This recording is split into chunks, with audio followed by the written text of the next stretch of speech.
This is Caleb, and he's earning an additional $2,000 per month with a new side hustle, and he did so in less than 30 days. But there is a problem with this side hustle that you need to know about before you go out there and try it, because most of the videos that you see out there talking about this new side hustle are not being 100% honest with you. And it's because they are being paid by the companies to post those videos. Well, I can assure you that I am not being paid by this company. So today I want to show you what this side hustle is, the different things that Caleb is doing to actually make thousands off of it versus just a few pennies. And just to make it that much more easier, I took his experience and broke it down into 5 simple steps that he's following in order to make a lot of money from it, plus give you some crucial mistakes that you want to avoid if you want to make money with this new side hustle. So if you want the secret sauce, let's dive in. So the side hustle that we're talking about here is called Whop clipping. So brands and content creators and influencers, whatever you want to call them, they're creating what's called long form content. And long form content is just a simple way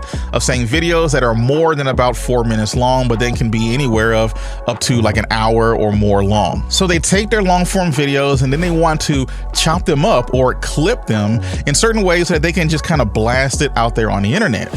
Now, they could just pay people to do this for them coming from their social medias, but what the ninja trick that a lot of these brands and influencers are doing is that they're paying their fans and their followers to clip their videos and just completely spam it everywhere on the internet. These brands and influencers are using the content rewards program over on Whop to find these campaigns where they are putting their content and begging people to take it, clip it, and put it on their social medias. And these clipping campaigns will pay you anywhere from usually $1 to $3 per 1,000 views that you're getting on this content. And just being honest, getting paid $1 to $3 for every 1,000 views is not that much money.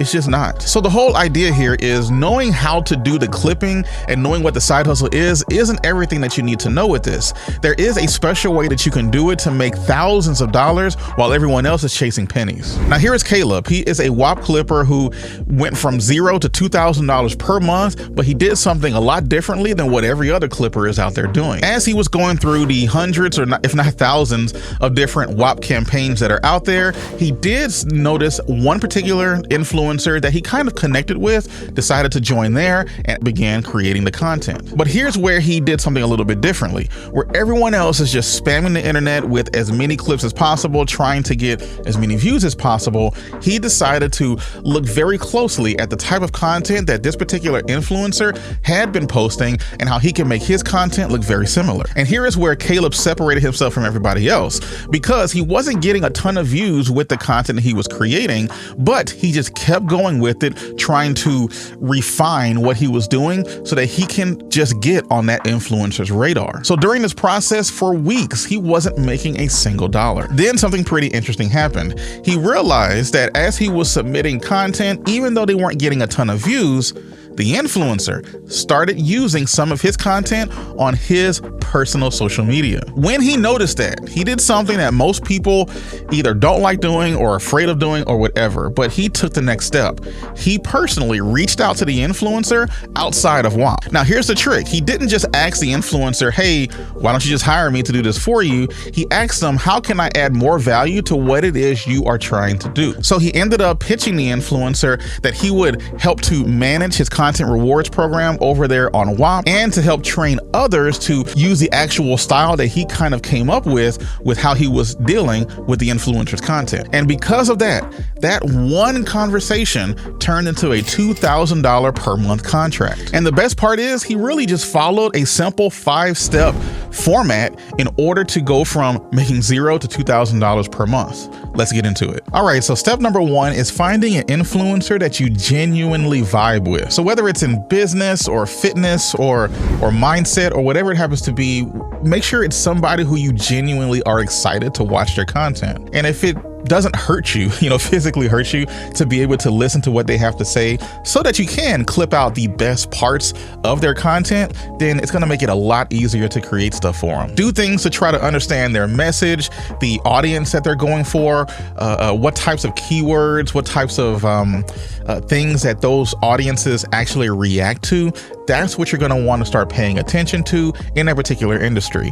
And if you like the general topic that the influencer talks about, then you can probably listen to other people in the space as well and figure out what their audiences are resonating with. And then you can become more than just a clipper, for that influencer. You could actually kind of become a consultant, showing them what parts of their content they might want to stress even more so that they can get more views. Now, step 2 is pretty crucial as well, because you want to go ahead and join the Whop communities that are out there. Some of them you do have to pay for in order to be there, but honestly, if it allows you to get closer to the influencer, then it's probably going to be all worth it. This also allows you to kind of spy on what other content creators within that clipping community are actually doing and seeing what types of success they are having. That way you can kind of adapt your own unique style so that you can start to stand out. Step 3 is to actually make these clips look pretty amazing.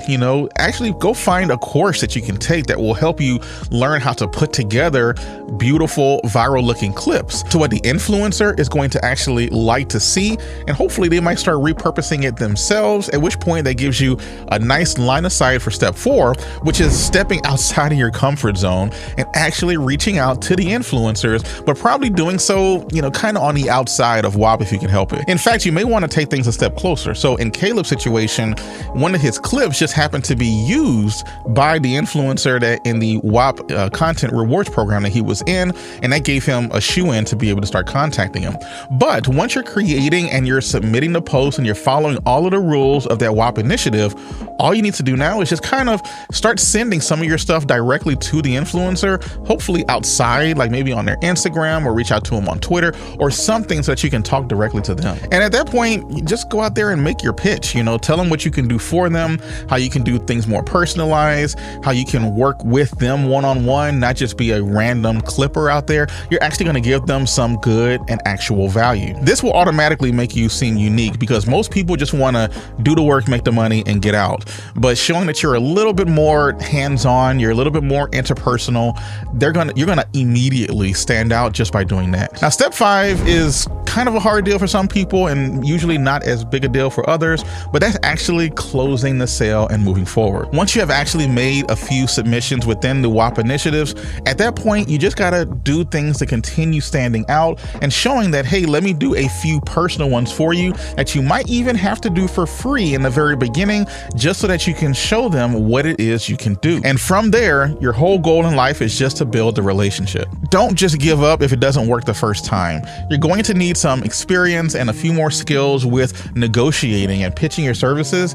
When you're out there doing as much as you possibly can and pitching to as many different influencers and creators as possible, you really only need a couple of them to say yes, and all of a sudden you got yourself a full-time income. Now, I know some of you might be looking at this thinking, well, that's easy for me to say, it's easy for, it seems easy with what it is that we're talking about, but there is some common mistakes that I want you to avoid so that you can make sure that you stay on the front of radars so that you can actually earn some income with this when it comes to your pitches. So here's a few common mistakes that I want you to be aware of. Now, most of these problems fall in one of 3 main areas. They're either technical issues, content issues, or just plain old business mistakes. So let's go through each one of those. The first one is technical issues. Now, when you are joining these Whop communities, they usually have very strict standards on the type of content they want you to create. They might only want it to be at least 15 seconds long, or they might need it to be no more than 59 seconds long.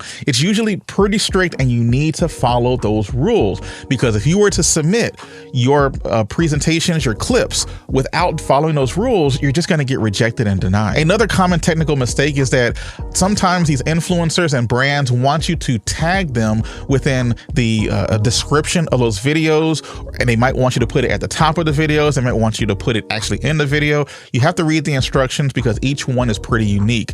Don't forget to do the tagging. If you forget to do the tagging, that's another excuse, and you just would have done all of that work for nothing. Some more mistakes that I want you to avoid are content mistakes. These are pretty backbreaking as well if you don't follow them. Let's get into it. Now, the main one is when you're watching the influencers' clips, or not their clips, but when you're watching their videos, you need to be absolutely sure that you're clipping the parts of the content that actually are interesting.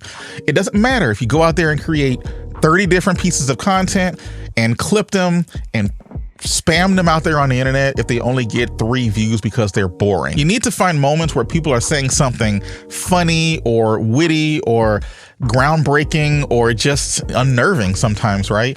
And you want to make that the headline within the clip that you're actually creating. There are a ton of AI tools out there that can do this kind of thing for you, at least giving you an idea, but don't just blindly take what the AI gives you. You need to look at it and be absolutely sure that what's being brought out is shocking or a personal story or something that's gripping to make people watch. And then the biggest thing that you need to worry about when it comes to these content mistakes is your hooks. The hook that you have at the very beginning of these clips is crucial. You don't want it to be something simple like, here's what you need to know. That's not very interesting. Maybe something like, I lost $50,000 because I didn't know this. Those kind of things are going to stop people as they're mindlessly scrolling on their devices and actually get them to listen. Now, the last thing that you want to be absolutely sure that you avoid are business mistakes. Be sure to track what types of content that you're creating, what types of hooks actually kept people there. That way you can consistently look for them as you create more content in the future. Now, this one is particular when it comes to choosing Whop communities. Now, when you're actually looking at Whop communities, don't just look at the ones that are paying the highest CPM or the cost per milli or whatever it is. Those don't always work out. Sometimes it can be the ones that pay $1 to $3 per 1,000 views that allows you to at least get close to the content creator. One of the biggest business mistakes that you can make is by not trying to figure out what it is you like to do. So in this video right there, I'm going to show you more side hustle opportunities that you have. Just find one that you like and roll with it. I believe in you. It's about time that you believed in yourself. Take care.